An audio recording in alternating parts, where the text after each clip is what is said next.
Have you ever been in a conversation and felt like you're following a script, but a script you've never actually read? Well, today we are pulling back the curtain on the hidden rulebook that governs our language, our thoughts, and maybe even our reality. We're talking about discourse. I mean, really think about it for a second. When you're talking to a doctor, you use specific words, you're formal, you're almost performing.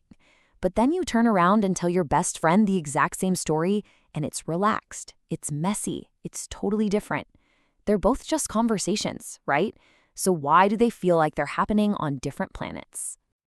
Well, the answer is this powerful and kind of invisible concept called discourse. You can think of it like the hidden operating system running in the background of our society. And once you learn to see it, you'll start noticing it everywhere. So to really get our heads around this, we're going to peel it back like an onion, layer by layer. Let's start with the most basic, straightforward definition. Okay, so at its simplest, discourse is really just language in use. It's any piece of communication that's more than just one random sentence. It's when words and ideas string together to make a whole, meaningful point. So what does that actually look like? Well, it's the fiery back and forth of a political debate, for sure, but it's also that simple text thread you have going with your parents. It's a super dense scientific article, and it's the novel you're getting lost in before bed. All of these things, from the totally mundane to the really momentous, are all forms of discourse. Seems simple enough, right? But what if I told you that's just the very, very tip of the iceberg? What if discourse isn't just the words we use, but a hidden system that's secretly running the whole show? This is where things get really interesting. So let's dig a little deeper. Let's uncover the secret power of discourse, the engine that's really driving our conversations, and in a lot of ways, shaping our world. In this deeper sense, a discourse is kind of like a club, you know? It has its own set of unwritten rules, its own special vocabulary, its own inside jokes. It's a whole shared way of understanding a topic that controls not just what we say, but how we say it, and what it's even possible to think about in the first place. And these systems, these clubs, are incredibly powerful. They basically set the boundaries for any conversation, deciding what's a legitimate topic and what's considered crazy talk. They're the ones who decide who the experts are, the doctors, the scientists, and who gets the authority to speak. They even create their own version of truth by putting a spotlight on certain ideas while pushing others completely off the stage. They literally shape how we see everything. And here's a pretty wild idea for you. Power isn't just something a king or a president has that they use to control people from the top down. Power actually circulates through all of us, every single time we talk or text or post online.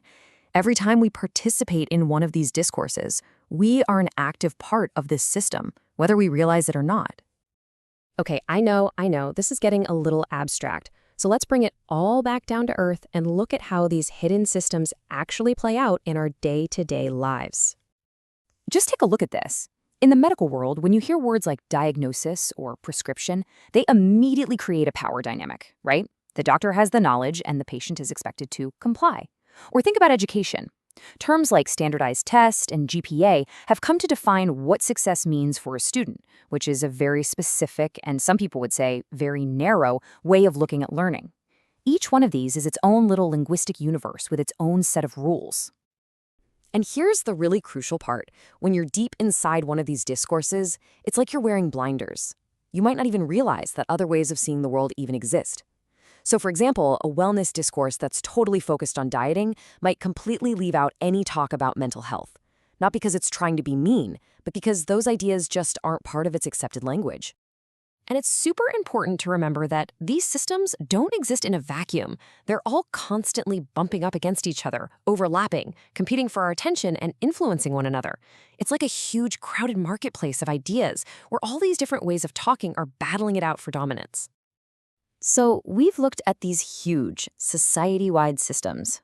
But what does any of this have to do with you and me, personally? Well, as it turns out, it has everything to do with who we are. Think of all the stories and ideas floating around in our culture. They're like a giant box of Legos. We don't invent who we are out of thin air. We pick and choose from the pieces that are available to us, building our own identities from the discourses that surround us every single day. A perfect example of this from literature? the one and only Jay Gatsby. He was born into a world where the story of the self-made man was the ultimate American dream. So what did he do? He took the raw materials of that discourse, the success manuals, the biographies of famous rich guys, and he literally built the identity of Jay Gatsby from the ground up. He is the living, breathing embodiment of a discourse. So, let's bring it all home. Discourse is so much more than just a conversation. It's the invisible architecture that builds our world. It defines what can be said, what can be thought, and ultimately, who we can even become. And that leaves us with a big question, one I want you to take with you. The next time you find yourself talking about your career or your family or your dreams, just pause and ask yourself, what are the unwritten rules I'm following right now? What stories am I using to tell my own story? Because once you start to see the discourses that are shaping you, you can start to choose which ones you truly want to live by.